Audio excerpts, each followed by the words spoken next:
محترم مولانا مفتی محمد جاوید صاحب اغیر آتا ہوئی چھے یو بابا جی راوستو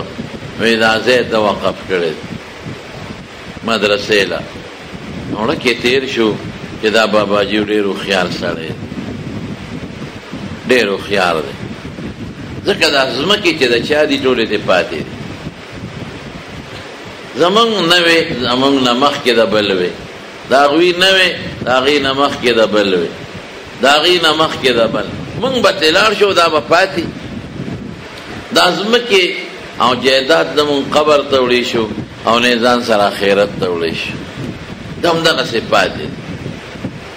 ډېر خلک دي چې ځمکه ورکوي حکومت له وایي ما له سکول جوړ کړه او د هغې مقصد دی چې ما له به یو چپړاسي برتې کړي یو څوکیدار به رانه برتې کړي نو قیمتي ځمکه 2 کناله او کنال ځمکه سکول له ورکړي حکومت له چې راشه ته پې بلډینګ جوړ کړه خو ما له پکې یو کلاس 4 یو نوکر اخلي دا یو قانون دی د یو نوکر دپاره د لکونو روپو ځمکه ورکړي او سکول له وقف کړي څوک یې کالج ته وقف کړي او څوک هسپتال ته او پیدا نوکر دپاره لیکن دغه بابا ډېر هوښیار دی چې د دا ځمکه سکول ته یا بل شي ته ونه بخله دی د الله قرآن ته وبخله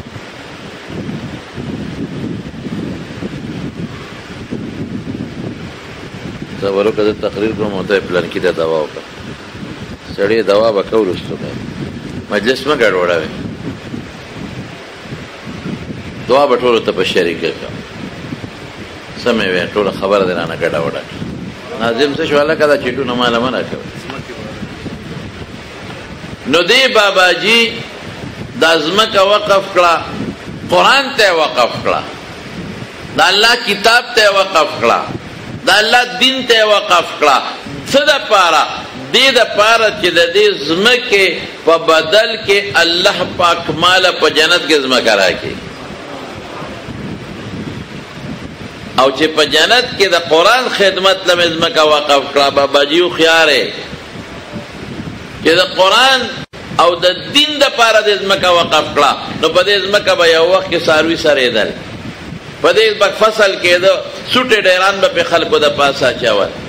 او دا ځمکه وه فصل به پکې کېده نن په دې ځمکه د خدای کور جومات مدرسه جوړه شه د الله د قرآن تلاوت به کېږي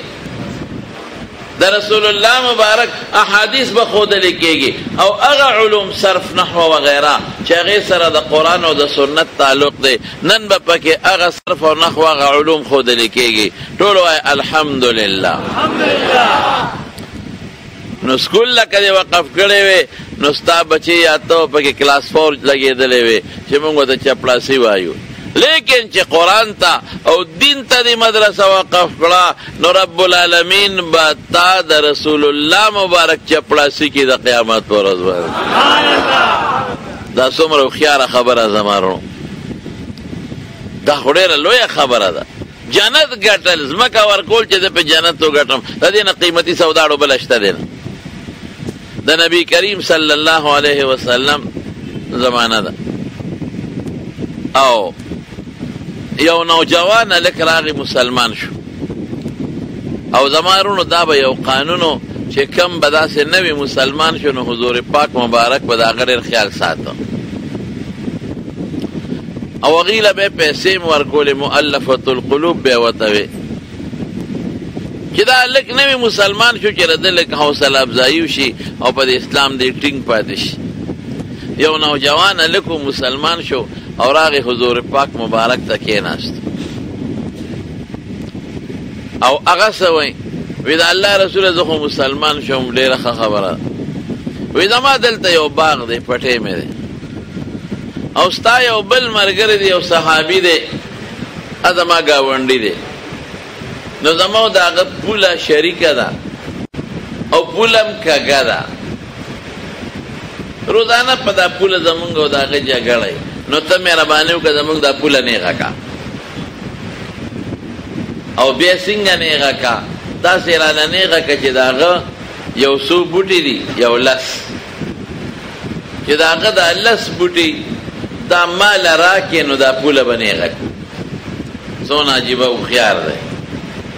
اوس یو خو دا خو نه وي مسلمان دی، یو خو پیغمبر مبارک خدای له نه دی راغلی چې خلکو له پولې به جوړوي او خلکو به له لښتي نیغی او د خلکو په پټو کې به پولې نیغی. دا خو د پیغمبر مبارک مقصد نه دی. حضور پاک غصه ورته نه شو چې هلکه زه خو د خدای پیغمبر یم، زه خو دې دپاره نه یم راغلی چې ستاسو د پټو پولې به جوړوم او لښتي به دله نیغوم. زه خو د ما مقصد خدا نه دی. لیکن رونو ما تاسو ته وې چې د حضور پاک به نه وي چې کوم سړی به مسلمان شو نو د هغه به ډېر خیال ساته، ډېر خیال به ساته. نو وی ډېره ښه او بیا څنګه هوښیار دی. وی داسې اعلانه نیغ کا چې لس بوټي دي د هغه د ګاونډي، نو چې هغه لس بوټي ماله راکړي داسې پوله نیغه کا. داسې هم نه چې څه زما پټۍ غته شي څه د هغه ماته شي، نه چې د هغه لس بوټي ماله راکړي پوله به نیغه شي. رسول الله مبارک هغه صحابي راغوښت، هغه سپینګي بوډا و، ورته ویې ستا او د دې هلک پټۍ پوله شریکه ده؟ بیا وی دا پوله به لږه نیغه کړو، روزانه پې جګړې وي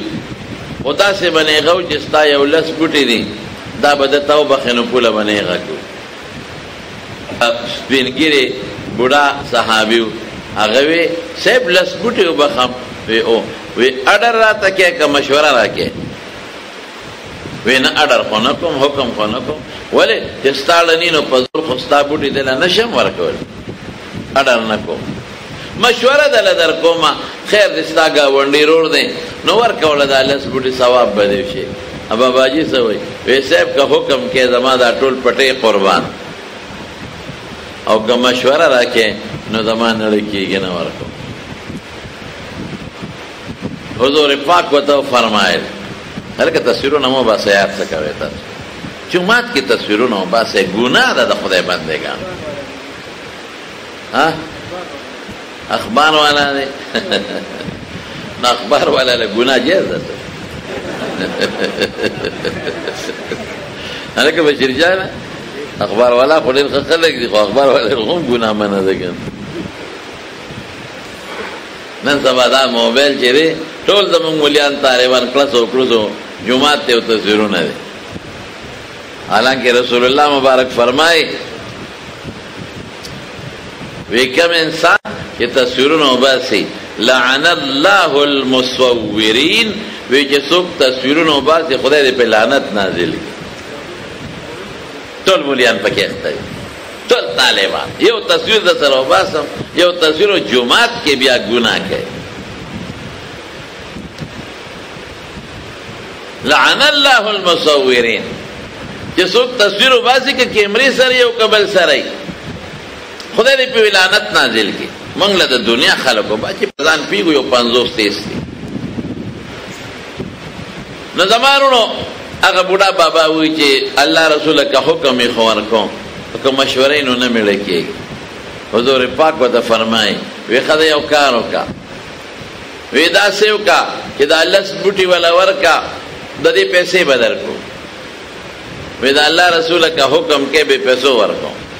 او که مشوره راکې نو یو بوټی مې هم نړی کېږي. حضور پاک مبارک ورته وی ښه یو بل چل وکړه، وی دا لس بوټي ورکړه بدل به درکړم، زه خوا کې بل چا نه به د ځمکه والم بدل به درله درکړم. وی دا الله رسوله که حکم کې والا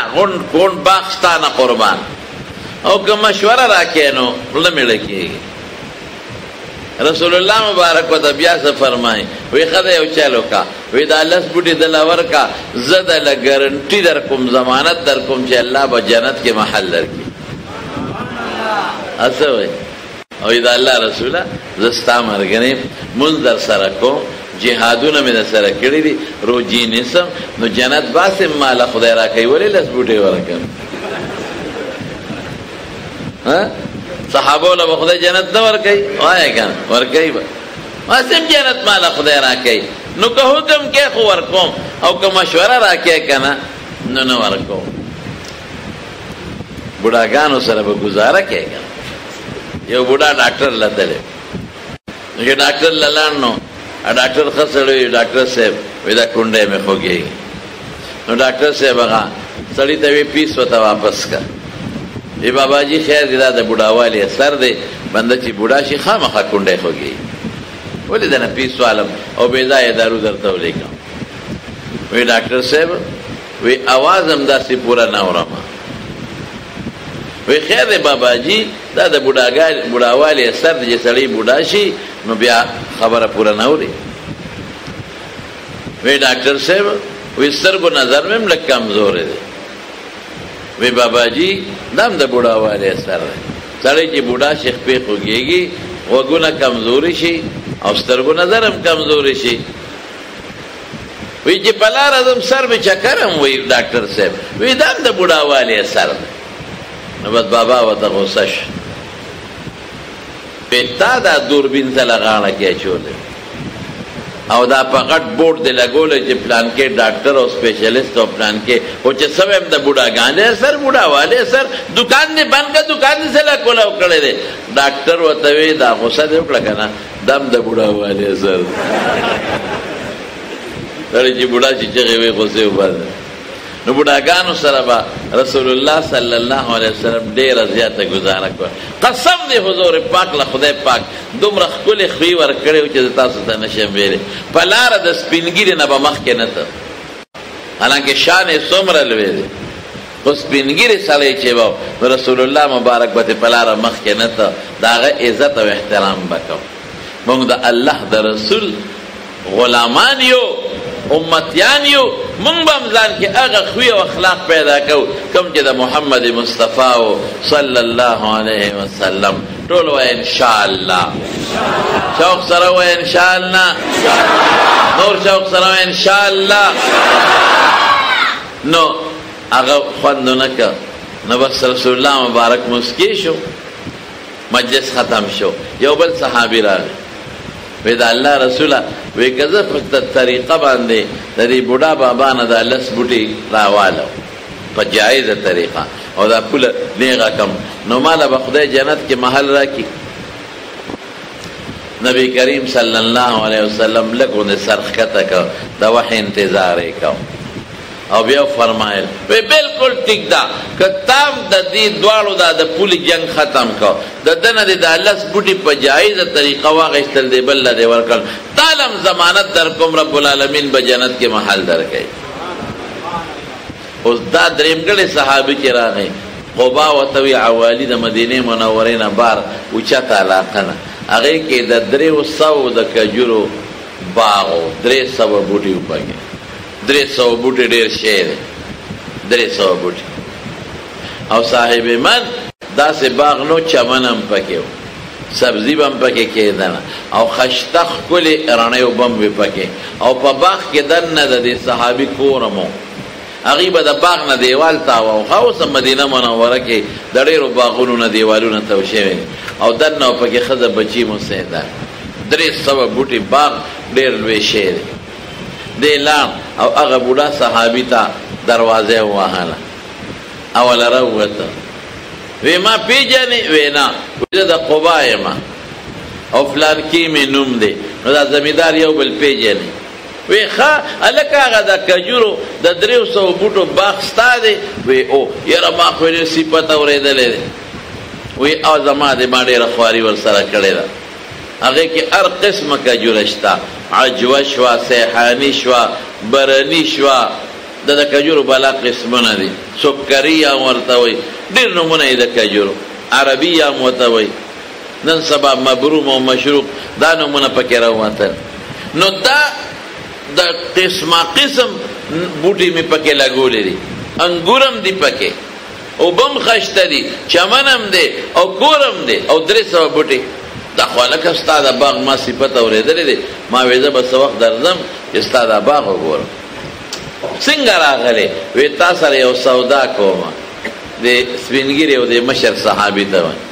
تا سره یو سودا کوم وی څه سودا کې وی داسې وکړه دا 300 بوټي غونډ در کوم دا باغ خو هغه 10 بوټي ماله راکړه حضور پاک وختن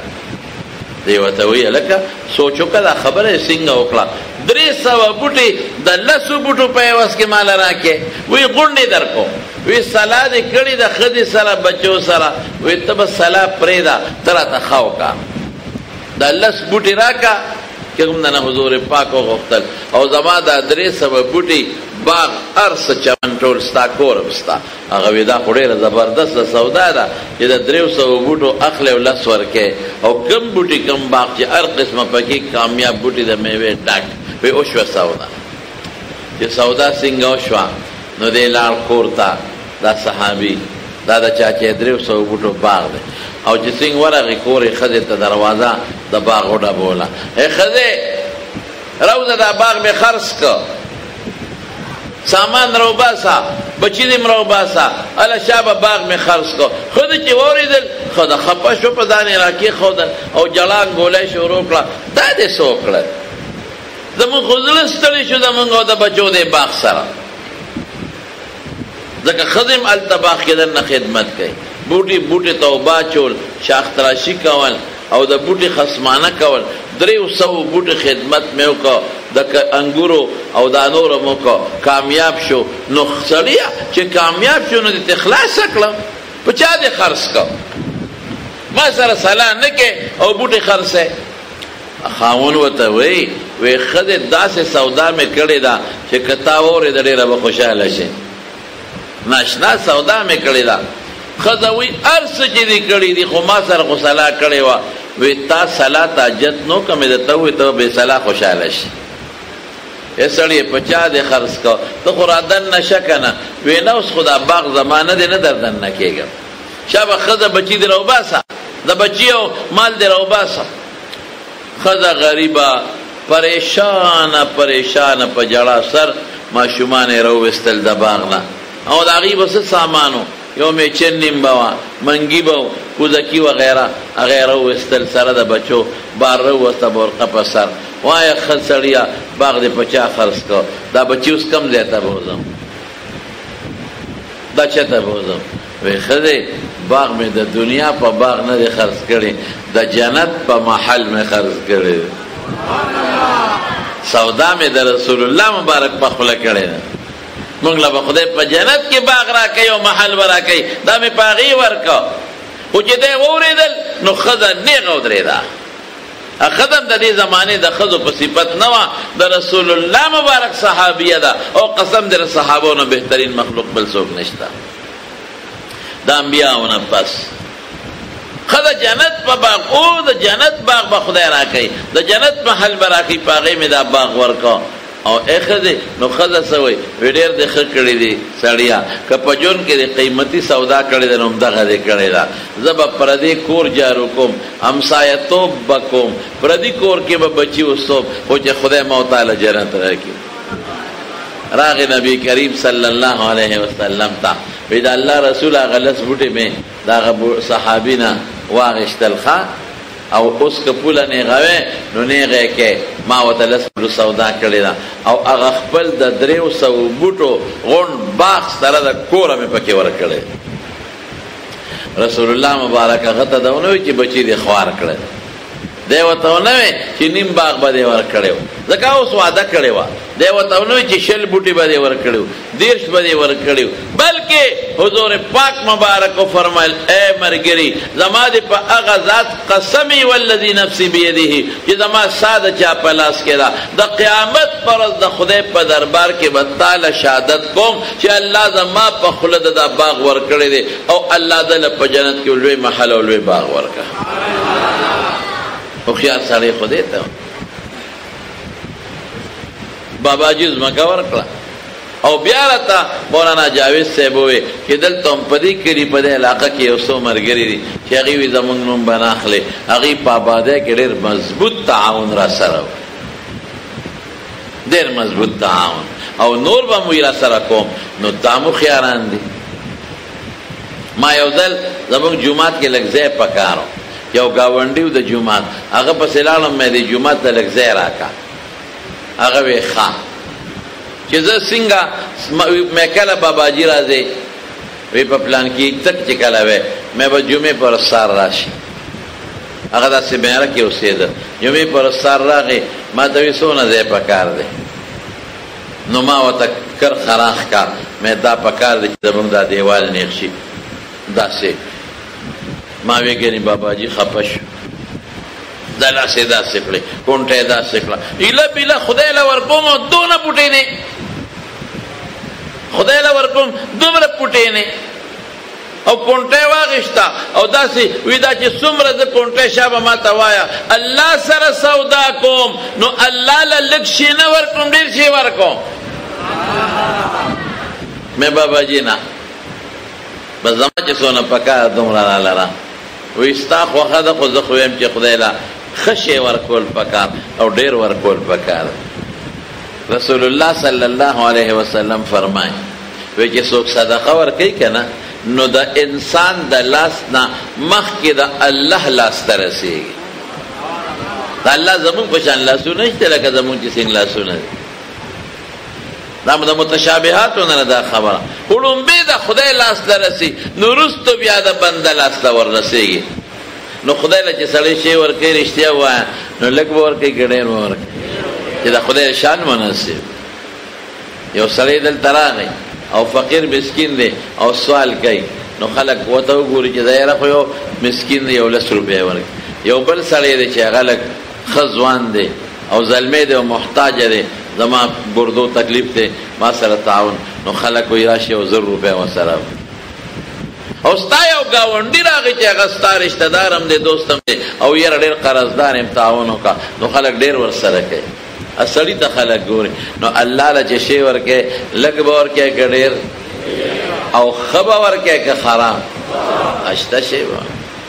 داسې نه لکه دا مونږ خلک. مولانا اشرف علي تانوي رحمت الله علیه په تسهیل المواعظ کې لیکلی دي، پات کې امام یو ماشوم راغی، هغه د کاسې راوړه د کیر، او امام له یې ورکړه، ستا جي دا کیر واله. هغه استاد یې هغه ماشوم ته وایي چې بچې لار دې څنګه خطا کړه، ما خو بله عمر وشو، بله عمر په دې جومات کې ستاسو د کور نه خو ما چې تا نوړی ډوډۍ هم نه رلیدي، په دې دومره کلونو کې یو نوړی روټۍ هم ستا د کور ونه لیدله، نن دې څنګه لار خطا کړه او کیر دې راوړو. دقسې دا بشیر جان زما ډېر نږدې دوست دی، او په دې دومره 40 کاله کې د کور نوړی مونږ چېرته ونه لیدل. نور سخي سړی دی، په مونږ خدای نیولی دی،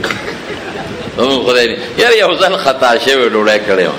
هم پته نه لګي تېروتی او که څه چلو، نو یاره او یې بیا ډوډۍ هم د ځان په شان ډوډۍ کړې، ښه درنه ډوډۍ کړې، ښه بلا څیزونه و پکې، بلا نرم وی پکې، او کباب په موزه به کوفتې وی لکه بشیر جان هرې څنګه اچھا ته خدای خبر تېروتی او که څه چلو، خو د ده مونږ چې د کور نوړی ونه لیدل. بشیر جان د خدای خوشحاله کړي، محبت په ما ډېر ګران دی. ګورې زه ته رښتیا خبره کوم، معذوره دی که نه، او معذوره نه علاوه مداح د رسول الله مبارک هم دی. نو چې معذوره می او د حضور پاک مبارک صفت هم کوي، نو د نبی علیه السلام د خاطره بیا په موږ ګران دی که نه. نو کیر وی ستاسو د کور نه خو ما چې ته نوړی نه ده لیدلی، دا څنګه دې لار خطا کو کیر دی. دا ماشومان دروغ نه وایي، ښه رښتیا وایي. وی دا سپي جوټه کړی و، مور مې و ستا جیله یو ماشوم ته چا وی ورشه پلار ته دې اواز کا. نو ماشوم چې کور ته لاړو، وی بابا مېلمه راغلی، وی بچې ورته وایي چې نشته، دروغ وایي. نو ماشوم خو نه پوهېږي، مېلمه ته وایي وی پلار مې وایي چې ورته وایي چې نشته. نو ماشوم یې سپي جوټه کړی، نو مور مې وی چې استاد جیله یوسه، نو بس استاد د غصه ورله کاسې اوچته کړه او دیوال له یې راوشغوله. هېڅ تاسو خدای بېخو بس چې سپي جوټه کې ماله راوړی، د خدای په نامه،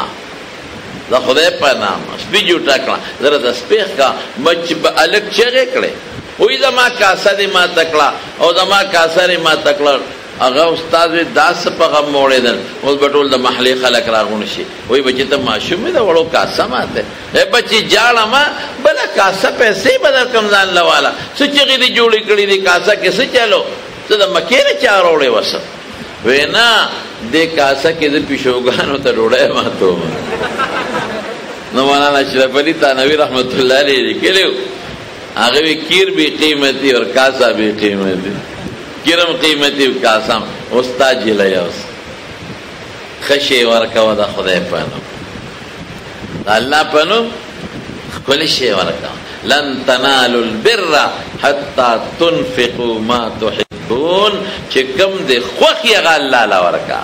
هدایت نازل شو یو صحابي د حضرت ابو طلحه رضی الله عنه جمعات ته بالکل مخامخ دا غي او باغ او کوي پکې به رحاوه وته اگر هغه ویایت نازل شو چې کوم شی د خوخي الله لا ورکا او د الله رسول دا به رحا باغ د کوي پکې او دی خيوبه حضور پاک وکاله کړه ته دا غي خيوبه بس کړي دا مې تا توقف کړه خدای په نوم زما خوخ خشته باغ ارجو برها وذخرها عند الله فضعها حيث ما شئت يا رسول الله. چې کوم دې د خوخي غیله ورکا د خدای په نسخه باغ دی حضور پاک جو خوشاله شو بخ بخ ذلك مال رابح او رائح ور خشته باغ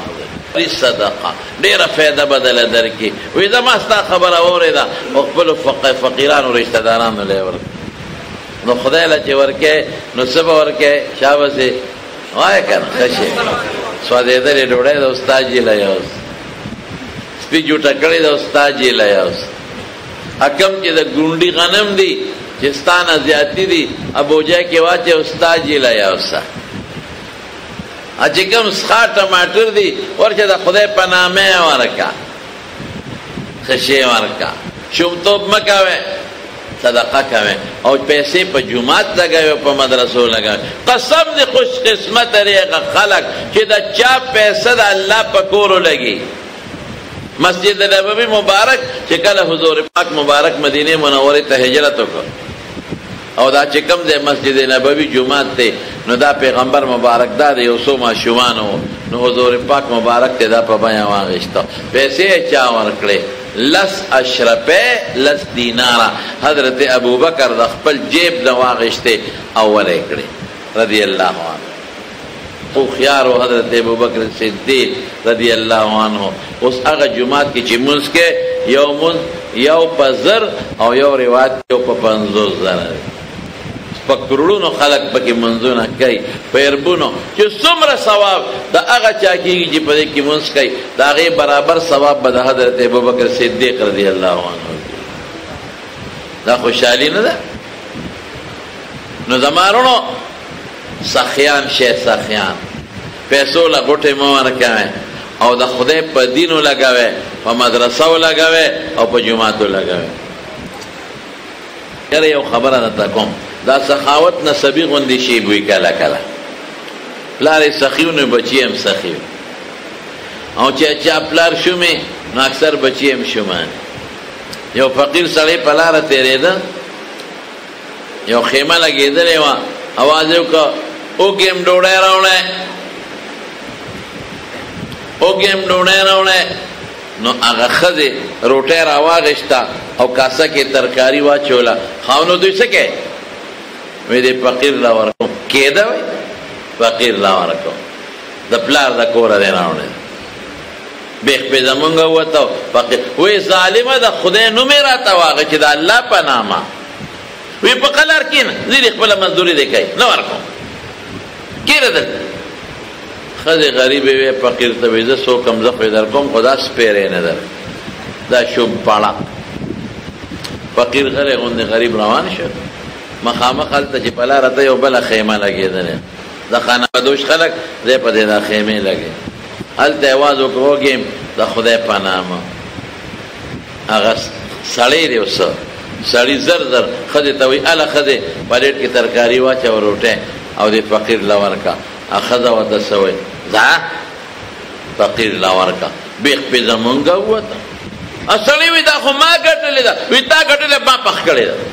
کوکی موال لاسونه زمونږ وسوځېدل او فقیر وایي سپېرې ده خدای نوم یې واغی وایي ځان له دې کای ګټه.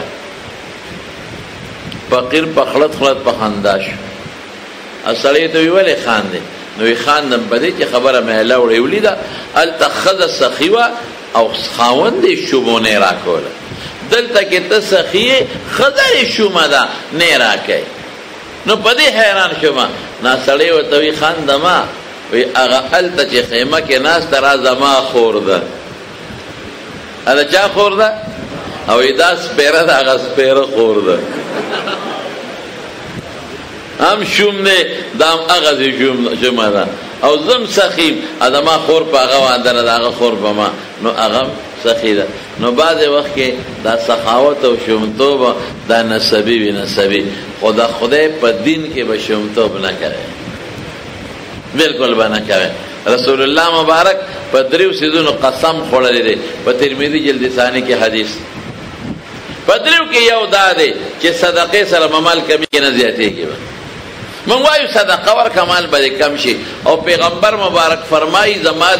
د الله په ذات قسم چې صدقې سره مال کمیږي نه زیاتېږي. اتله پیسې ورکوي مدرسې له پیسې ورکوي او جماعتونه آباد کې مدرسې باندې کې نو زیب چا ورکړی دی او کومو دوستانو چې په آبادۍ کې تعاون کړی دی الله غیرتی بادشاه دی دوی خدا خدای لپاره کړی دي د الله نه یو شی پټ نه دی بدل یې به په دنیا کې ورکوي او په آخرت کې به ورکوي انشاءالله العظیم. دا ځمکه چې دې ملګري ورکړه او د نورو آبادي وکړه دا د څه دپاره؟ دا د الله د دین د خدمت دپاره د قرآن دپاره او د سنتو د خدمت دپاره. نو اوس به باقي تاسو څه کوئ؟ یو ورور خو ځمکه ورکړه خدای دې هغه ته او د هغه مشرانو ته ثواب ورسوي او نور دوستان دي هغې آبادۍ کې تعاون کړی دی وایي موږ نو ماله ګوره څومره ښه خبره ده. نو الله دې هغوی له سره د بچو د دې اجرونو برکتونه ورکړي او موږ تاسو به څه کوو؟ موږ تاسو به خپل بچي راولو پکې به داخلو چې الله پاک دې عالمان جوړ کړي الله دې حافظان او قاریان جوړ کړي کو به داسې که خیر انشاءالله بچي راوان. یاره زمونږ خلک یو سوچ کوي یاره بچی چې مې دین ته وقف کا دی به څه خوري چې ملا شي دی چې ملا شي یا حافظ شي څه به خوري دی به ډاکټر کم انجینیر به کم د ده نه به غټ افسر جوړ کم نو تنخوا به علي که نه د نه به غټ دکان و باسم تاجر به نو پیسې به ګټي چې ملا کم ډوډۍ به د کم ځای نه های های ډوډۍ د چا لاس کې را شوق سره وای رزق چا سره عزت چا سره بچی چا سره د دنیا ژوند د چا سره مرګ د چا قبضه کې دی نو چې هر څه الله سره دی. ان من شیء الا عندنا خزائنه وما ننزله الا بقدر معلوم. الله وی د هر شي خزانه ما سره دی او په یو خاص اندازه د نازلوم. نو چې خدای سپوله روزي ورکوي کافر له ورکوي مشرک له ورکوي هندو له ورکوي خنزیر له روزي ورکوي نو چې څوک قرآن ته ناستی او د دین عالم او حافظ هغه له روزي ورکوي که به نه ورکوي. نو یو بچی راولی حافظان کې یو بچی راولی او قاریان کې انشاءالله روزي به خدای ورکوي او دغه بچی به ستا د دنیا هم ګټي او د آخرت به هم ګټي انشاءالله العظیم. قرآن کې کمالات دي زمارو او د علماء خو د خدای په نزدې مرتبې دي. يرفع الله الذين آمنوا منكم والذين اوتوا العلم درجات. الله فرمای مومن له خدای په کافر درجه ورکړي کافر دوزخ کې دی په جنت کې دی او بیا په مؤمنانو کې چې کوم عالمان دي هغوی د خدای نه یریږي انما یخشى الله من عباد العلماء. نو هغوی له به خدای پاک په عام مسلمان باندې فضیلت او درجه ورکړي. بس اخیری خبر راته کوم وروڼو نن سبا په دې سوشل میډیا پخوا به همدا و خو څوک به خبرېدل نه اوس د خلک خبرېږي ډېر داسې قمقلي چې هغوی په علماو پسې سپکې وایي کنځلې ورپسې کوي او بدې ردې وایي د خدای نه ویرېږي. زمونږ ابن عابدین شامي لیکلي دي شامي چې تاسو وایئ هغې کې چې که چا عالم ته من حیث العالم کنځل وکړل او د عالم سپکې وکړه دا کافر شوی. یو دی چې یو ملا سره د پټي جنگ دی د لارې جنگ دی نه بیله ده نه چې دا ملا ولې دی علم یې بدي شي علم و قرآن و سنت دی نو چې د هغې څوک سپکه وایي نو دا د کوم دی نه مسلمان پاتې شي. نو بد رد عالمانو پسې مه وایه، کنزل عالمانو پسې مه کوئ، لاسونه ښکل کړئ. دا زموږ ښکلی عقیده او ښکلی عمل او د حضور پاک اخلاق د علماو د برکت نه دی. دا څو خبرې مې ستاسو خدمت کې عرض کړې. ما ته خو پکې لګېدلې، خو تاسو ما ته پته ده ګرمي ده او د ډېر وختي نه ناست یې. الله یې تاسو له خیرونه برکتونه عافیتونه درکړي. او چا چې د جومات سره دا تعاون کړی دی د نغدو پیسو یا د میټیریل په شکل کې، یا چا ځمکه وقف کړې ده، یا چا مالی بدني لږ دی کړی دی تعاون، الله د هغې بدلې په دواړه جهانه ورکړي او د مدرسې له الله ترقي ورکړي. واخر دعوانا ان الحمد لله رب العالمین. یو ځل په جمع ټول درود شریف ووایه.